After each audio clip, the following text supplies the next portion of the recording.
Za Silvestrovo velikokrat pripravimo podobne jedi kot za božič, le da na drugačen način. Skorajda ne sme manjkati tatarski biftek. Kar se pa tiče glavnih jedi, je pa sicer eno tako staro izročilo, da ponavadi se za novo leto jejo živali, ki iščejo hrano vnaprej, se pravi, kot so kakšen pujsek, ki ko išče hrano, rine naprej, oziroma kakšne takšne zadeve, ker naj bi se nanašalo na to, da v novem letu že gledamo za naprej, se ne oziramo nazaj. Tudi pri sladicah smo za Silvestrovo bolj izbirčni kot pa nekako običajen dan. Podobno kot za božič, kakšne potice, potem, kaj bi še rekli, kakšne tortice, pite, zavitki, raznorazni, drobno pecivo. Podobno je tudi pri izbiri pijače. Privoščimo si tisto, kar velja za boljše, oziroma namesto zgolj ene vrste pijače več vrst. Take, ki glede na okus dopolnjujejo jedi ali pa spodbujajo naš apetit. Torej, če ima naš meni sestavljen iz hladne predjedi, tople predjedi, glavne in sladice, ni nobene težave, da skozi celoten meni vključimo 4 vina. Pa bomo mogoče na začetku začeli z enim malo bolj enostavnim, lažjim, svežim, kislinsko bogatim laškim rizlingom. Potem, ko sledi kakšna topla predjed, ki je lahko na bazi kakšnih žitaric, mogoče kakšna ajdova kaša z jurčki ali pa ješprenj. Mi ga recimo delamo z svinjskimi želodčki pa žafranom, je ena velika uspešnica. Tukaj zelo radi postrežemo lahko srednje bogat chardonnay štajerske. Ko sledi kakšna glavna jed, seveda v bistvu smo lahko tole malo bolj pogumni pri rdečem vinu, ne preveč bogatem, ali to modri pinot ali frankinja ali zvrst tega. Če je malo starejša frankinja, seveda jo lahko tudi prezračimo. Ko pa je sama sladica, pa smo na kakšni polsladki ali sladki zadevici ali pa celo predikat, torej vino z visoko vsebnostjo sladkorja. Tako da pomembno je pravo stopnjevanje, da konec koncev potem zaključimo s piko na i. Ob praznikih, torej tudi na Silvestrovo, pripravimo še poseben praznični pogrinjek.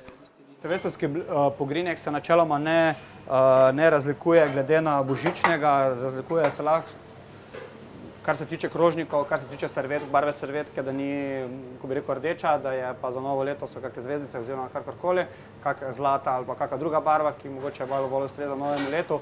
Kar se tiče postavitve samega pribora ob krožnik, je pač odvisen od tega, kaj gostom ponudimo. Potem kozarci se mogoče pridruži jim kozarec za penino, se pravi, če se odločimo za penino, se lahko dodamo kozarec za penino, drugače pa tudi se pije belo oziroma rdeče vino, tako za božič. Po praznikih pa vsekakor posežemo po manj mesnih jedi, boljše so zelenjavne jedi, tako da lahko po vseh prazničnih pojedinah tudi očistimo telo.